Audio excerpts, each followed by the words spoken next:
Wills, thank you so much for joining me today on The Curious Life. It is such a thrill to be talking to you. It's a treat to be here. Thank you.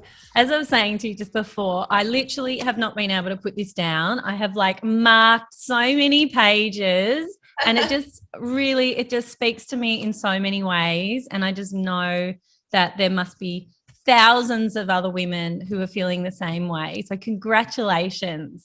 Thank you so much. It's been, as a first-time writer, that kind of feedback it just truly reaches my heart. And I'm a really slow reader, and so when people are like, I read it in a day, or I read it in 2 days, I'm like, are you guys really fast at reading, or do I not put enough words in it? But it's such a compliment. And I'm a very fussy reader as well. If something doesn't get me in the first few pages, I'm like, oh, I'll pop that over there to be read later, kind of thing. So I really wanted to write a book that I wanted to read. So to have that feedback is lovely. Thank you. Well, you have absolutely nailed that brief, because within the first few pages, I was just like, oh my God, this woman is a writer, and I am just going to eat this up. And then as I got towards the end of the book, I was trying to slow it down because I just didn't want it to end. Thank you so much. That truly does mean the world. Oh, well, good. I mean, you should be really proud. But I guess that the first question is, what is it that inspired you to put pen to paper and share your story? Yeah, well, I think it's, I've always been a storyteller. I think just for me, I had a jewellery business for 15 years. So I think it wasn't jewellery that was my one true love. That was the vehicle of, my creativity. So I often, referred to myself first and foremost as a storyteller even back then. So, through jewellery, then through campaign. Then when I launched the Samantha Wills Foundation in 2016, it was then that I really started to see the power of not only storytelling for women in business, but, vulnerable storytelling, because I think, especially in that time and even now, we're in such an age of this perceived perfection. We see these, rise and grind and hustle and, all these entrepreneurial kind of things on Instagram, which is great on a good day. But, if you're not having a good day, it's like, well, what does that look like? And to me, the human element of business is really important. And I think going to the depths of that. And, when I started writing this book, which is, it's called Of Gold and Dust, but the original working title was Public Brand Private Life. And what I really wanted to do was kind of parallel those two things. And obviously that's once we get a glimpse into the mistakes and, if the founder is sharing of that. But I think what is kind of missing along the way is that human element. And that's what I wanted to bridge that gap in sharing those stories, because it's humans doing business, right? And it's well, what does that take of an individual and of a group of people? 100%. You're so right, because for anyone who's aspiring to be anything, you look at the people that have already made it, and it does look like everything just comes so easily and it's all just magic and coming together like nothing.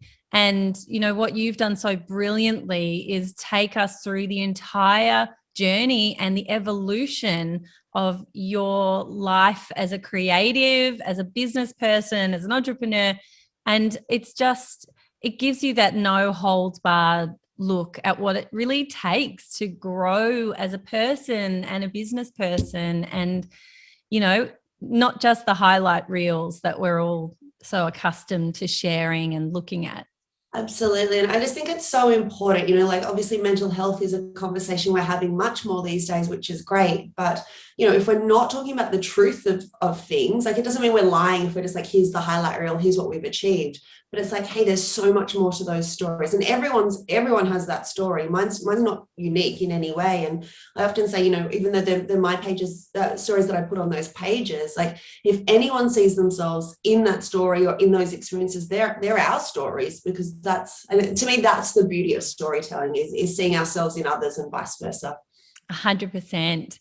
And one of the themes that really stood out to me, and it's weaved through the whole journey, is that feeling of imposter syndrome being that ever-present voice. And that's something that I think about and I experience myself all the time and battle with constantly. And it's a theme that I find really interesting because somebody said to me that it's really a uniquely Australian syndrome and that people in other countries don't experience it to the same level that we do. Isn't that interesting? And I mean, it's so hard to gauge because you're like, well, is your imposter syndrome bad? Is it as bad as mine? Like it's one of those intangibles, right? But I don't know. I think as Australians, you know, it's in our DNA to play it down. To, you know, I've lived in New York for 10 years, and the biggest comparison I would say between culture is as an Australian, you go in, whether you're going for a job interview or whatever you're doing, and they're like, so, you know, are you good at this? And you're like,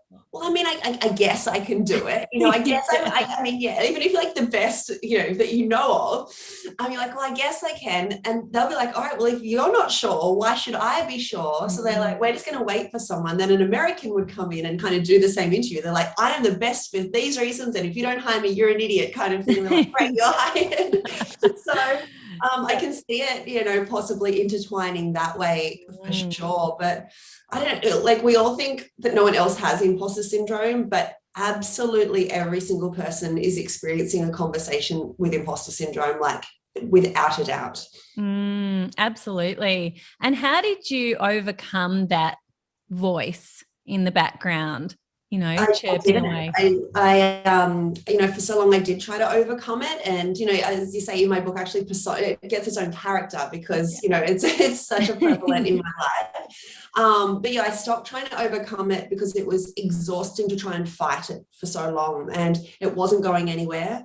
The further I've come along through my career, actually, the louder it has gotten. So now I'm kind of in a frame of mind where I'm like, all right, I'm just going to find a way to live alongside you. So it's like, all right, imposter syndrome, like I see you, I hear you. Give me 10 minutes to do this, you know, give me an hour to sit down with Yana to talk, you know, imposter syndrome is literally sitting here, like, right, it's my +1 to everything. So yeah, and I think sometimes, I think what imposter syndrome, the most dangerous thing is that it keeps us in procrastination, right? Because it's like, all right, well, I'm going to stay here and listen to you and, you know, get into this vortex. And all imposter syndrome really is a really good fictional storyteller, because there is, you know, if we step back in our right mind and are like, well, what's the fact and what's the fiction here? It's, you know, there's no proof to a lot of the things in that conversation with imposter syndrome. So I think, you know, it's about finding that little break in the clouds. So for me, I'm like, give me 10 minutes, because once you kind of start something for 10 minutes, if you can find that groove, you find that imposter syndrome, you know, goes quiet for a little bit longer. So it's just finding those break in the clouds to just, you know, get into it and try to keep, you know, having those moments of time is kind of my key at the moment. That is brilliant. It's so true. It's about the procrastination, because that's that little voice that keeps saying, you don't know what you're on about, as if anyone wants to listen to you, as if you've got anything to say. 1000%. Yeah. Yeah. And everyone's imposter syndrome is the same. It's like it's like they go to an imposter syndrome convention and they're like, here's the script, we've got this one, guys, like, let's put the word out. Yeah, totally. I'm just so glad that you name it and you talk about it, because you know, again, often we hear all the great things that have happened to somebody in their career. And when you read profiles on people, again, it's all the really fantastic things. And, you know, you've just kind of like pulled back the curtain and showed everybody what it really is like to be someone working their way through, you know, the highs and the lows of a creative or any kind of professional life.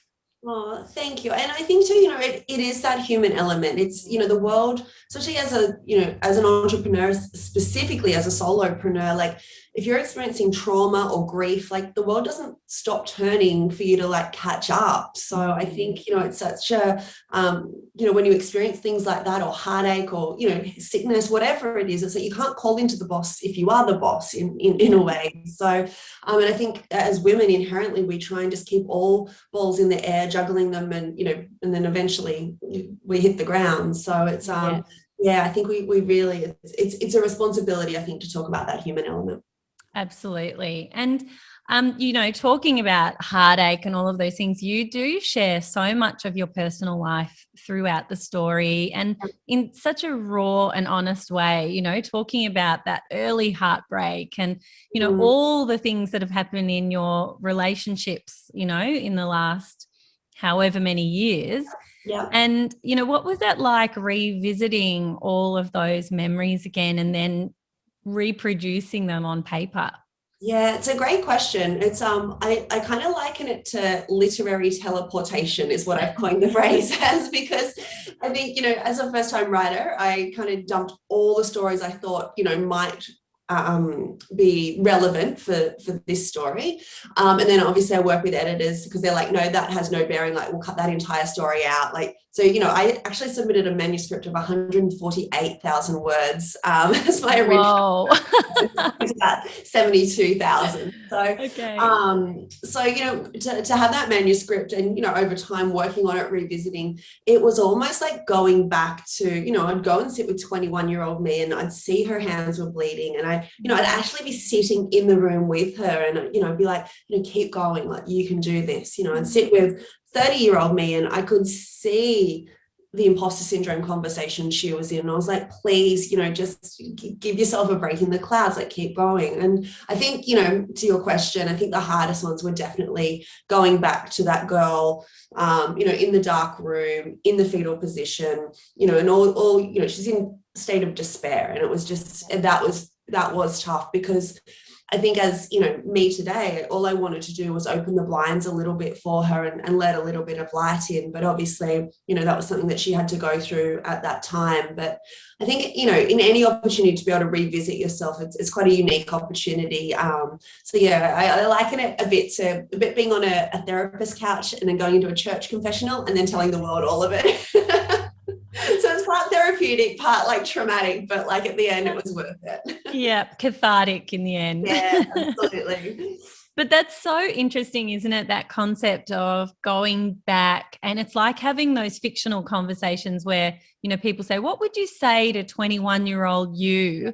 And you're actually doing all of that work for yourself. And, it's so hard for us when we're in the depths of heartache or grief, to see the light at the other side of the tunnel. And if at all, like, I think in those moments you're just like, this is my lot in life. Like, I'm going to be in this dark hole forever. And it's and I hope that the stories through this book, if anyone is in a dark hole at the moment, shows that, while that you might not even see a crack of light right now, that just sit it out. It is on its way. Yeah, absolutely. Well, those messages are loud and clear. You went through the lowest lows so many times, and you could have just completely given up. You could have just let yourself fall apart. But each time something happens and the universe puts something in front of you to just give you that little push to keep going. And I think it does all of us, to be honest. I think it's like, it'll only let us sit idle, for a certain amount of time. Then something comes along to push us off that. Carolyn Mass, who's a spiritual teacher that I follow, who I think is brilliant. She's no nonsense, but goes very deep on spiritual and intuition. And she's like, no one gets off a comfy couch. And I'm like, it's just so true, isn't it? It's like, what's it going to take? So yeah. Absolutely. And the theme of like listening to your intuition and seeing what the universe is putting in front of you is again so strong. And that's something that I believe in too, that idea of manifesting the things that you want and looking for those signs. And, so many times, again, okay, it's probably neatly wrapped up because you've been able to look at all the times you manifested something and then it came true. But, for all of us, that's possible to do. So is that something that just, in hindsight, you've been able to recognize, or was it at the time you were saying, okay, I'm going to just add these international locations to my brand, and then the next day you're getting phone calls from them? I included that story and I was like, I hope people don't take this as the speed of turnaround time. That was a quick one. In the book, the story is that I put, international countries I'd never even visited on the front of our lookbook, and then gave someone from that country called the next day to offer us a stockist over there. But I think, and there are times that we like, and I don't believe in coincidence. I'm like, if something happens more than once, it's like, look out for a third time, because something's trying to, get your attention in a way. So sometimes that can happen instantly. Sometimes, and I think when we talk about synchronicity or, the universal signs, we expect it to be like this giant unicorn, like soaring down from the heavens to be like, here's your sign. But I'm like, no, it comes in the most subtlest ways. And I think, definitely, obviously writing this book, I was able to piece together, a lot of them, like the one, for example, where I was at Fashion Week and watching Rachel Zoe launch her collection on QVC, like that, when I was like, man, I would really like for us to be on QVC, that kind of came about in another 7 years time. So it's kind of like, it's not on our timeline. I do think, trying to align the internal desire and whisperings with external happenings has been a really good technique to kind of, just feel like there's guidance and there's, something far greater than yourself out there. And I found that very, very calming. Absolutely. And sometimes we just have to trust that the good things are going to come our way. And it's like, if you keep focusing on the things you don't have and the things that aren't happening, then, right, that law of attraction means maybe it'll just take a little bit longer for you to get where you're going, and to try and flip it around and just trust that the universe will deliver. Yeah, and I think it's not always what we want it to be. I think that's another thing to let go of. Like, we have this idea, and I think the word manifestation has been so overused in this day and age, and we're kind of taught that it's like this pinboard that you put all these cute little photos on, and it's like, I'm manifesting that, and I'm like, that's like elementary level. I'm like, manifestation is like, hey, get to the core of yourself, and like, what is it that you're truly on this earth to do? What is when are you in flow state? What is your output? And I'm like, when you tap into that, that's when things start to manifest, because that's the true you. And I'm pointing to my heart space at the moment, because I'm like, that's when what is meant for you in this world finds you. So it's not actually about kind of putting out what we want. It's about going inwards and really aligning there, and then the stuff that opens up is just mind-blowing. Yeah, absolutely. And getting to the feeling of what that success or what that place in your life is going to feel like, not necessarily the detail of what it's going to be.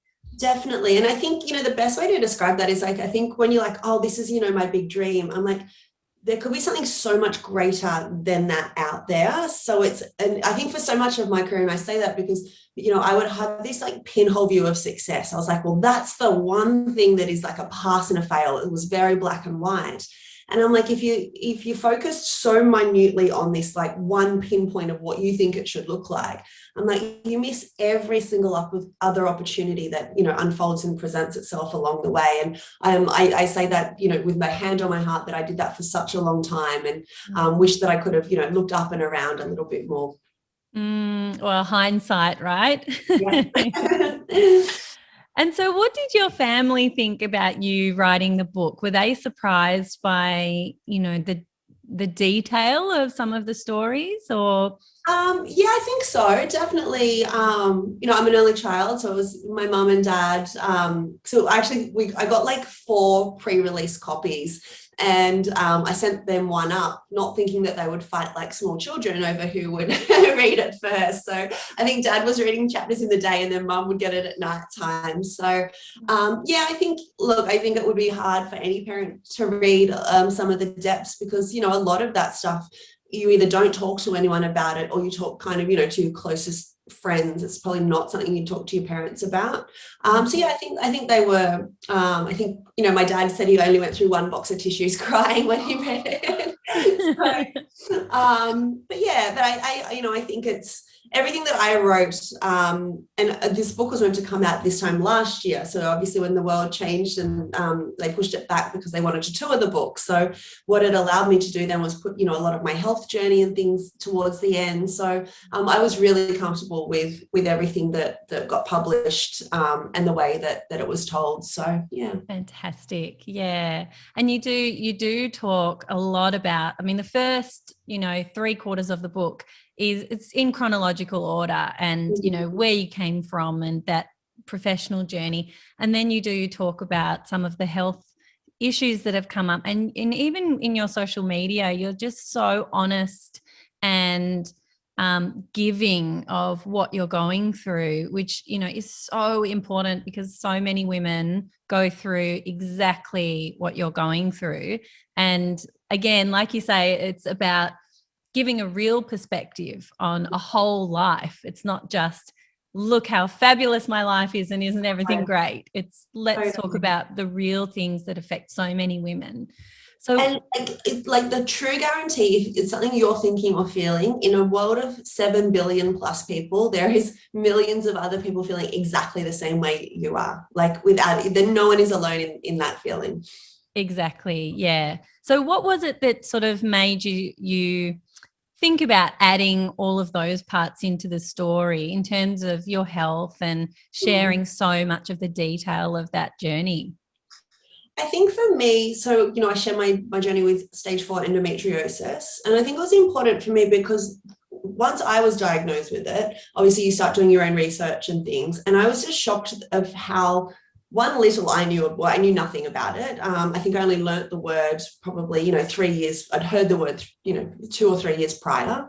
And then, the amount of women that experience it, so 1 in 10, and I'm like, that's really common, but yet no one is really talking about it. And I think, as it relates to your monthly cycle, we're raised to think, oh, it's meant to hurt, your period's meant to hurt. Oh, well, it's not meant to be a good time. There's all these stigmas around, PMS and, what that means in, it's just like this complete blow up in the media, in society. And so, it's something that we take on board and we're like, all right, well, I guess that's normal. Right. And so then, when I was going through, this searing pain and it was getting worse and worse and worse, in my mind, I just somewhat normalized it because I was like, oh, well, it's, it's not meant to be a fun time kind of thing. So I'm like, hang on a sec. When I actually got the diagnosis, I'm like, no, this is not normal. But I'm like, all of us, I know in our generation, I'm like, we've been raised to, no one talks about that kind of stuff. So I was like, someone needs to start talking about it. So I think, even some of my closest friends and my cousin the other day, she goes, oh, I just wanted to talk to you about, the Mirena IUD and this, that, and the other. And I said, oh, have you been checked for endo? And she's like, I don't even, really know that much about it. And then she told me her symptoms. I'm like, I'm not a doctor, but it sounds like that. And she's like, oh, I just never thought. So I don't know. It's just this. It's so common, and I kind of liken it to if it was a male disease, I think we'd be having a national holiday, once a week, every month. So I'm like, hey, women's health needs to be normalized. The conversation around monthly cycles needs to be normalized, and it has to happen sooner rather than later. Absolutely. And there's still so much shame around it. I mean, I sometimes even still feel embarrassed, in the supermarket aisle, like choosing my products, it's ridiculous. Yeah. Well, I think too, you remember like in high school and, you'd have pad or tampon and you're like, oh, I'm going to sneak it into my pocket. And I'm just like, it's just got this cloak of secrecy around it from the get-go. So it's time to shed that. Absolutely. And last month was Endometriosis Awareness Month. So I think, the timing of this conversation is perfect. Yeah. What would you say to young girls in terms of, maybe your own experience and how long it took you to go and get checked and figure it out? Would you have any advice for anyone else who might be going through similar symptoms? Yeah, well, the thing with endo is it often takes 7 to 10 years to detect. So, and there's, even, I'm talking about this having studied it for, a year and a half. So by no means am I an expert. I think the scary thing is a lot of medical professionals aren't versed in it either because it hasn't, been on a lot of curriculum in depth. So I would say that, if your body, if it starts to progress, like if you notice a change, especially in younger women, as the pill is something that actually masks it. So if you have the opportunity to go off the pill for a little bit and see, how your body then starts communicating with you, that was how I discovered mine.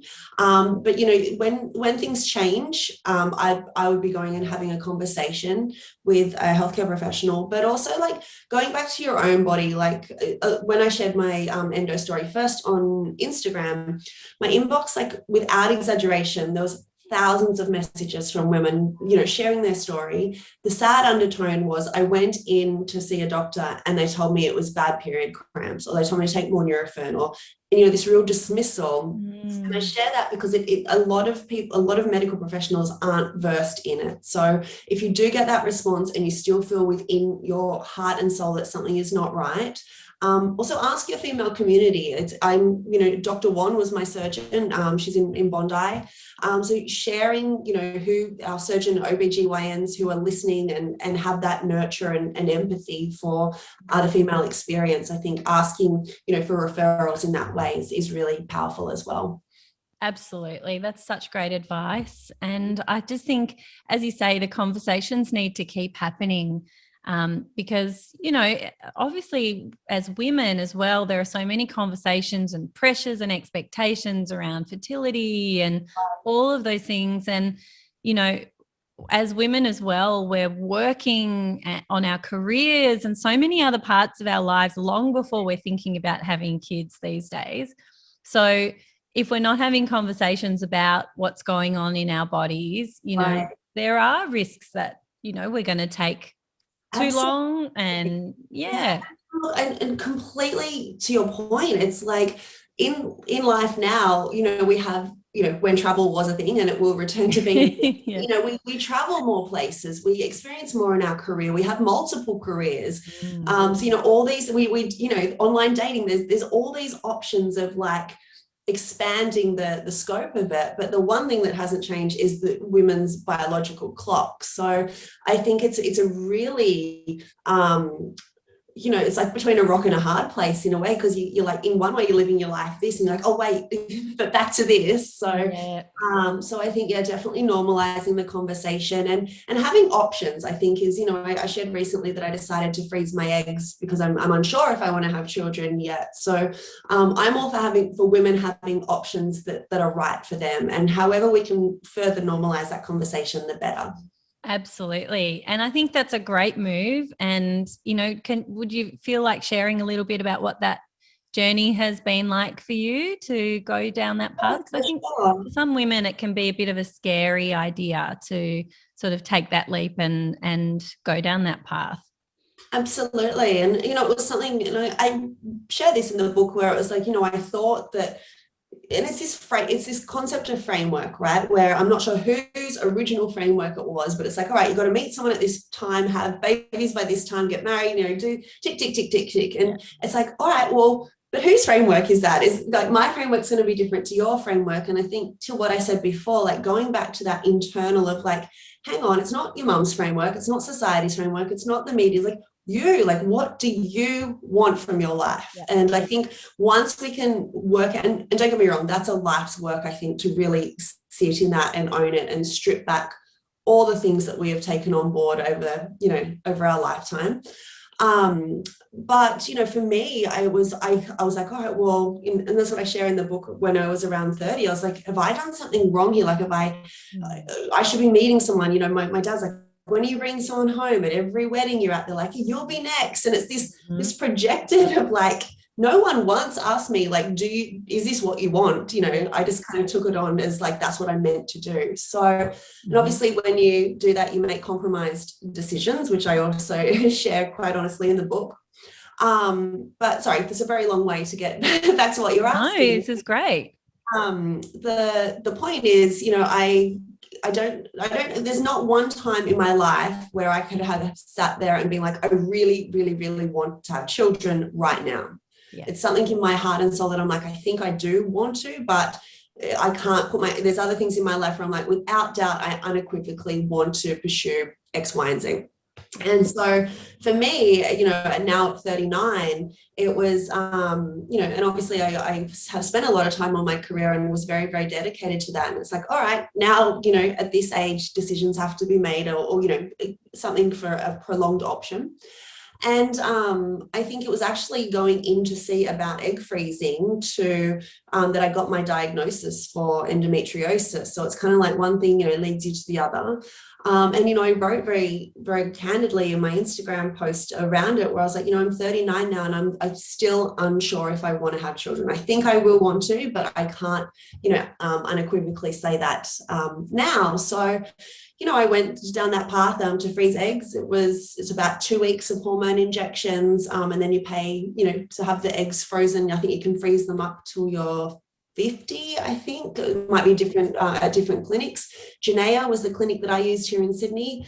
And it's a process, but it wasn't as daunting as I thought. It was going to be more daunting than it actually was. So if anyone is thinking about it, I would highly recommend talking to someone and just getting more information on if it's right for you, because it's really not as scary as it sounds. That's very reassuring to hear. And I mean, it is completely unfair, the timeline. I'm 39 also, and there are lots of things that come with this age and approaching our 40s, and the expectations on women at this age. And hopefully conversations like this and people like you, blowing the lid off all of that sort of bullshit and societal pressure and expectations will help people to be able to live their authentic life and not feel like they have to live according to someone else's prescription. Yeah, and it is, and I don't know why we need that permission slip. And trust me, I'm not sitting here being like, high and mighty. I need that as well, and it's a lot of work I'm doing on myself to try and break down that traditional framework. But I look at my nieces that are 3 and 5, and they're like, they've got the confidence. They're like, have no concern about outside expectations. In a way, I'm like, good for you. Like, the future is in good hands. It's us that has a lot of unlearning to do, I think. Absolutely. And I think we're in a big period of change as a society at the moment. The conversations around men and women and roles and respect and things like that are changing in many, many areas. And I think, as you say, I think the future is in good hands. And maybe we're at the generation where we can make a bit of a difference, but it's the people underneath us that are going to come through with completely different expectations of what is okay, what's not okay, and how to live. Absolutely. And like I said, I don't see it in our lifetime of us shedding. And I don't know if you can shed it, right? Like, I think, I spoke at an event the other day. I was like, I point to this part of my head, like at the top of my neck, where I'm like, we just hold things here, even if we don't believe them. Like an example, and I love my dad to absolute bits, but I remember at a barbecue in the 80s, he's like, oh no, well, that's a woman's job. I'll do the barbecue because, whatever you're talking about, that's a woman's job. And so I hear that and I hold it here, even though I don't believe it. It's globs onto you, right? Yeah. So I think there is so much to undo, so much to let go, and then, redo. And that is an absolute life's work.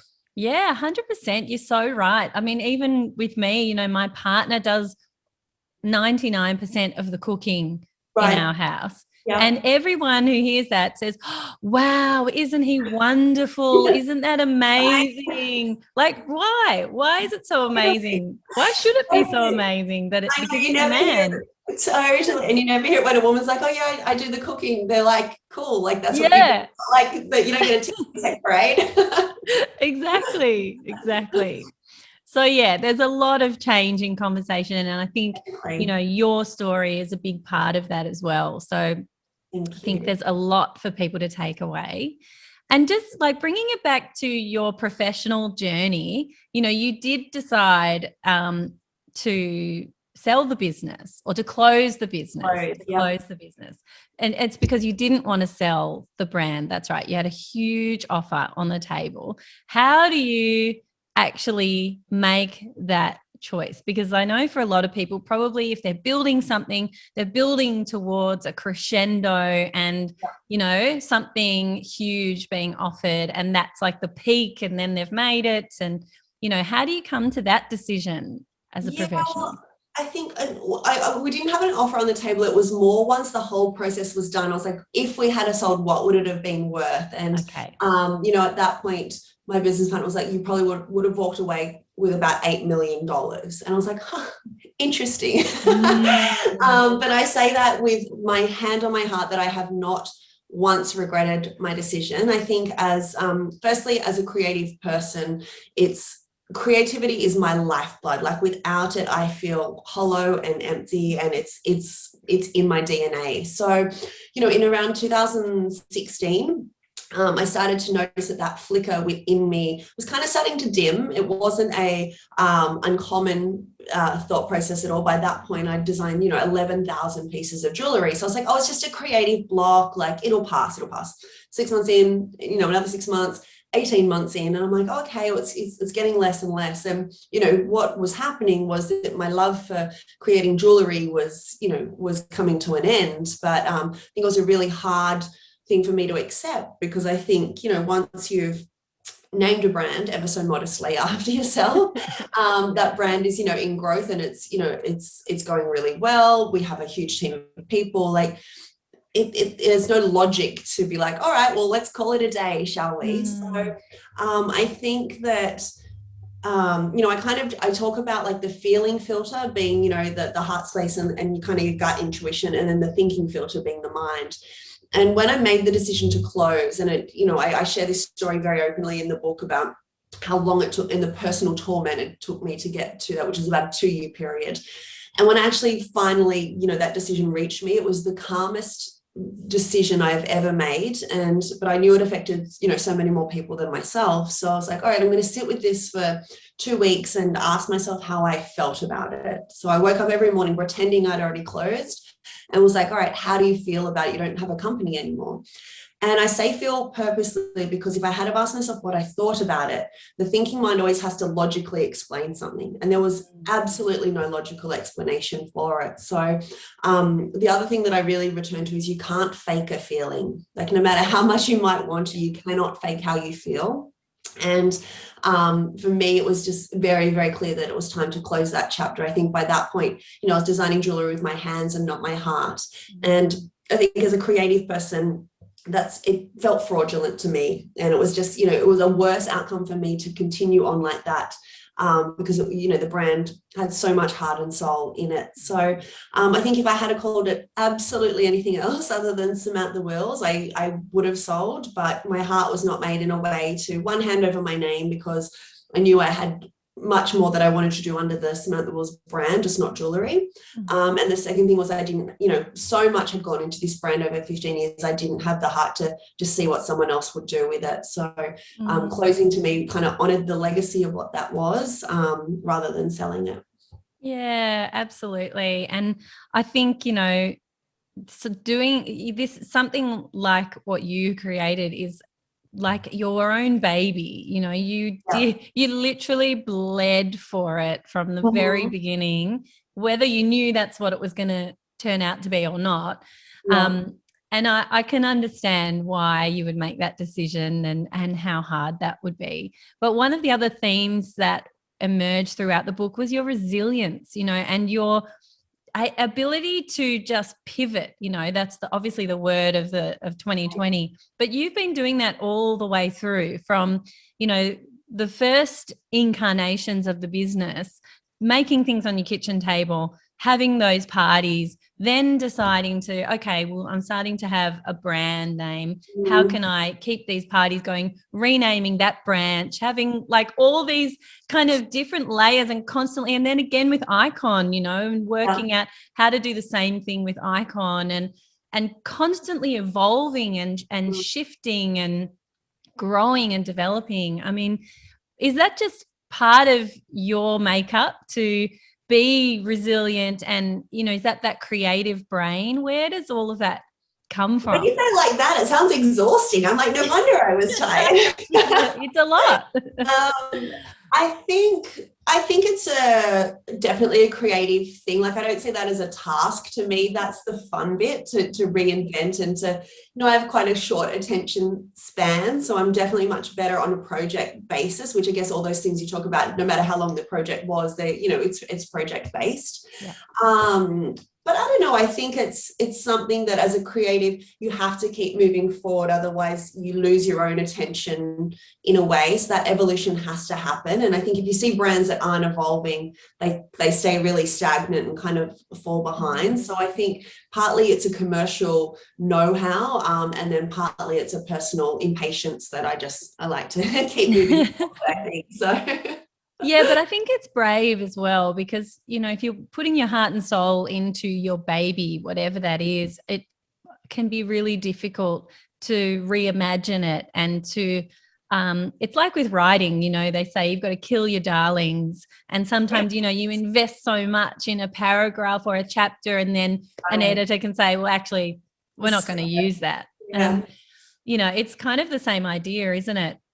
It is, and I think with a lot of things, and I understand that we make it personal because it is so personal, when we're building it. But I don't think anything in this world is personal. So I think once we can kind of in a way detach from that, and I talk about that in the book, where a lot of the things that I was acting as like a roadblock to my own business in the end, because I was keeping it so personal to me rather than handing over responsibility or ownership of things. So sometimes we can be our own worst enemy in those cases, and loosening the grip a little bit can have a great outcome. Absolutely.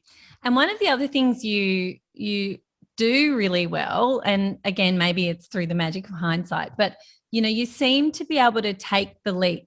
At first, you were holding on to your day job and working around the clock, making jewelry, and that was becoming more and more successful.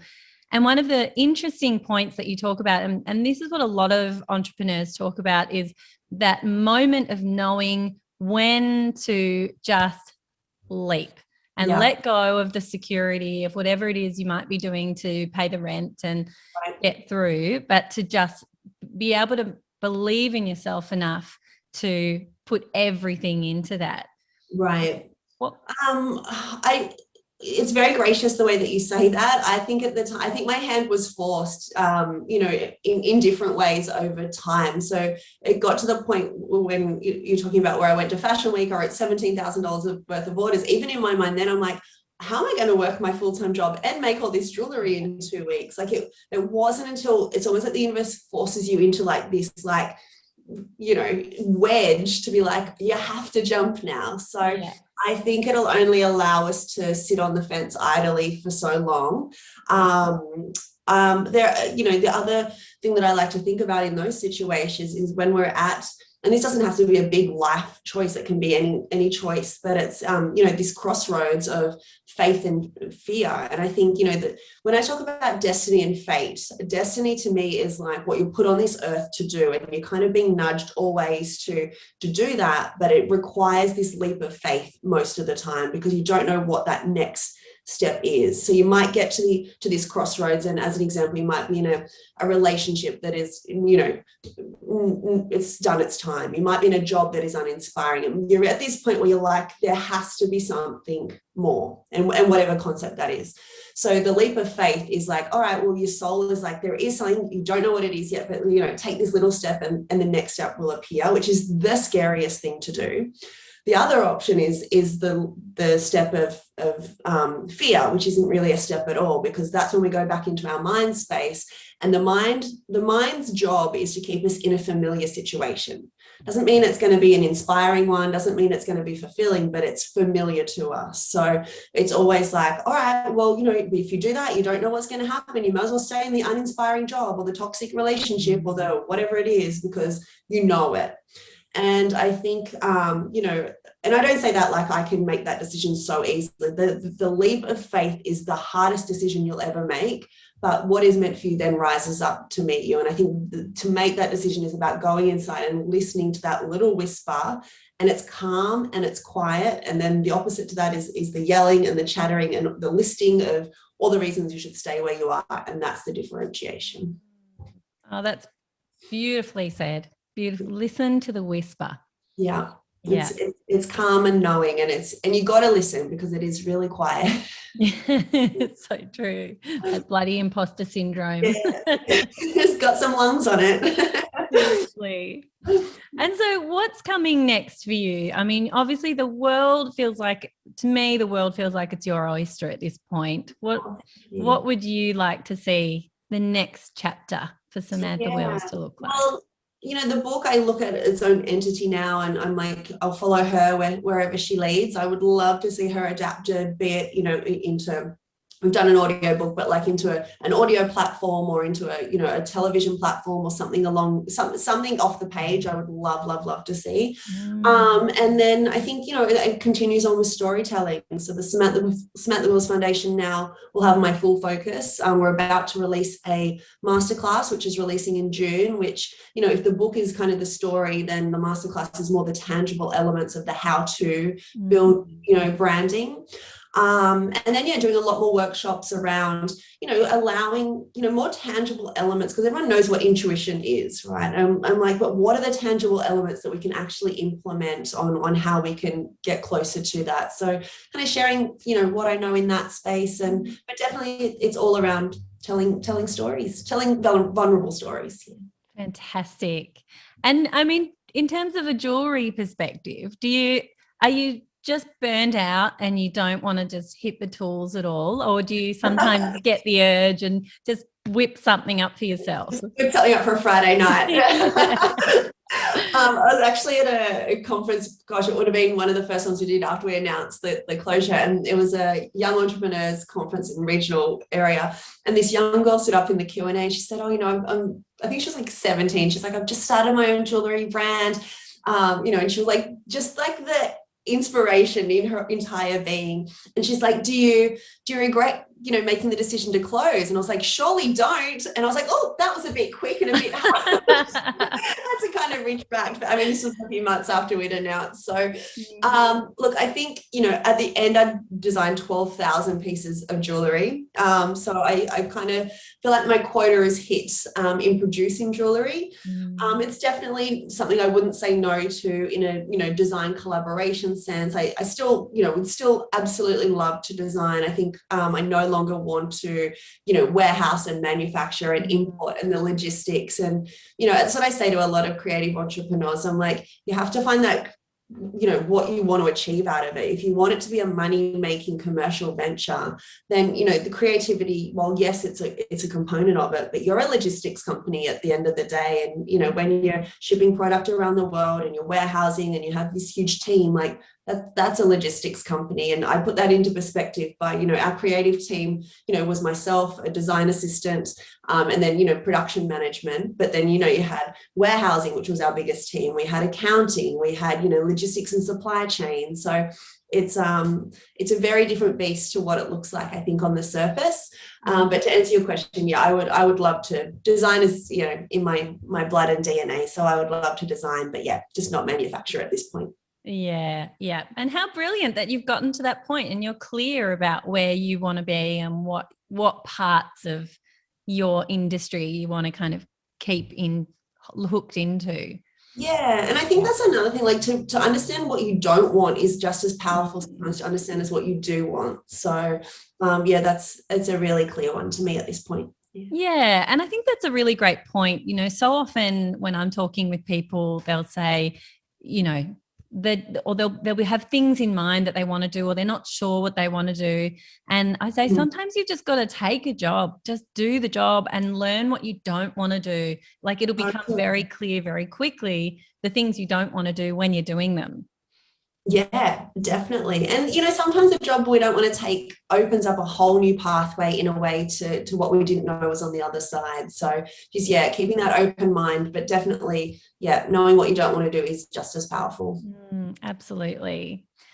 And so where can people find you when if they want to connect and see what you're up to?